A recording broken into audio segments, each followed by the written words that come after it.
ഇന്ന് നമുക്കൊരു അടിപൊളി പപ്പായയുടെ തോരനായാലോ. അതിനായിട്ട് നമ്മൾ പപ്പായ എടുത്തിട്ടുണ്ട്, ക്യാരറ്റ്, കറിവേപ്പില, പച്ചമുളക്, പിന്നെ സവാള. ഇത്രയും സാധനങ്ങൾ നമ്മൾ എടുത്തിട്ടുണ്ട്. ഇനി നമ്മൾ പപ്പായ നല്ലോണം ഗ്രേറ്റ് ചെയ്തെടുക്കുക. ക്യാരറ്റും ഗ്രേറ്റ് ചെയ്തെടുത്തു. സവാള നമ്മൾ നന്നായിട്ട് ചെറുതായിട്ടൊന്ന് കട്ട് ചെയ്തെടുത്തു. പിന്നെ പച്ചമുളക്, കറിവേപ്പില എല്ലാം സെറ്റായിട്ടുണ്ട്. ഇനി നമ്മൾ കടുക് വറവിട്ടതിന് ശേഷം അതിലേക്ക് നമുക്ക് കറിവേപ്പിലയും പച്ചമുളകും സവാളയും അതുപോലെ തന്നെ ക്യാരറ്റും പപ്പായ എല്ലാം കൂടെ ഇട്ട് കൊടുക്കുക.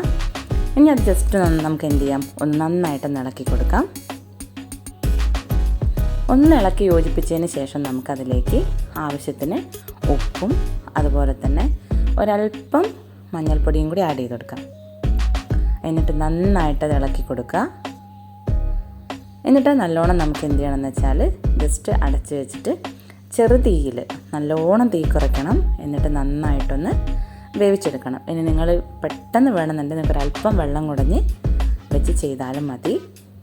അപ്പോൾ കുറച്ച് നേരം ഒന്ന് കഴിയുമ്പോൾ നമ്മൾ എന്ത് ചെയ്യണം, നന്നായിട്ടൊന്ന് ഇളക്കി കൊടുക്കുക. അല്ലെങ്കിൽ നമ്മൾ വെള്ളം കൂടി ആഡ് ചെയ്തിട്ടില്ല, അടി പിടിച്ചു പോവും. ജസ്റ്റ് ഒന്ന് ഇളക്കിയിട്ട് കൊടുത്ത് പിന്നെ ഒന്നും കൂടെ ജസ്റ്റ് ഒന്ന് അടച്ച് വെച്ചിട്ടൊന്ന് വേവിച്ചെടുക്കാം.